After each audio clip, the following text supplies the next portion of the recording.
श्रावण पूर्णिमा को रक्षाबंधन की विधि। भगवान श्री कृष्ण बोले, महाराज, प्राचीन काल में देवासुर संग्राम में देवताओं द्वारा दानव पराजित हो गए। दुखी होकर वे दैत्यराज बलि के साथ गुरु शुक्राचार्य जी के पास गए और अपनी पराजय का वृतांत बतलाया। इस पर शुक्राचार्य बोले, दैत्यराज, आपको विषाद नहीं करना चाहिए। दैववश काल की गति से जय पराजय तो होती ही रहती है। इस समय वर्ष भर के लिए तुम देवराज इंद्र के साथ संधि कर लो, क्योंकि इंद्र पत्नी शची ने इंद्र को रक्षा सूत्र बांधकर अजय बना दिया है। उसी के प्रभाव से दानवेंद्र तुम इंद्र से परास्त हुए हो। 1 वर्ष तक प्रतीक्षा करो, उसके बाद तुम्हारा कल्याण होगा। अपने गुरु शुक्राचार्य के वचनों को सुनकर सभी दानव निश्चिंत हो गए और समय की प्रतीक्षा करने लगे।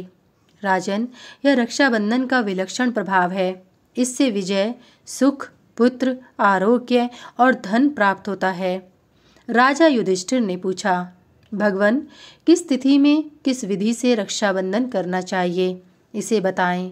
भगवान श्री कृष्ण बोले, महाराज, श्रावण मास की पूर्णिमा के दिन प्रातःकाल उठकर शौच इत्यादि नित्य क्रिया से निवृत्त होकर श्रुति स्मृति विधि से स्नान कर देवताओं और पितरों का निर्मल जल से तर्पण करना चाहिए तथा उपाकर्म विधि से वेदोक्त ऋषियों का तर्पण भी करना चाहिए।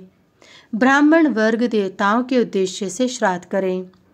तदंतर अपराह्न काल में रक्षा पोटलिका इस प्रकार बनाएं।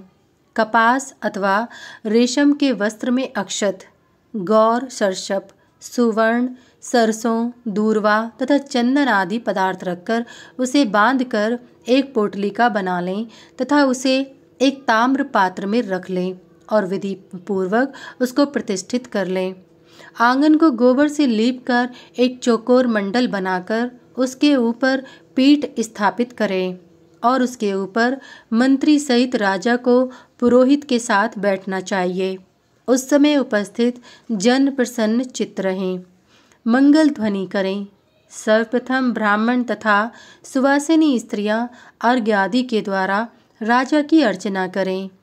अनंतर पुरोहित उस प्रतिष्ठित रक्षा पोटली को इस मंत्र का पाठ करते हुए राजा के दाहिने हाथ में बांधे। येन बद्धो बलि राजा दानवेंद्रो महाबल, तेन त्वाम्भी बदनामी रक्षे माचल माचल। तत्पश्चात राजा को चाहिए कि सुंदर वस्त्र, भोजन और दक्षिणा देकर ब्राह्मणों की पूजा कर उन्हें संतुष्ट करें।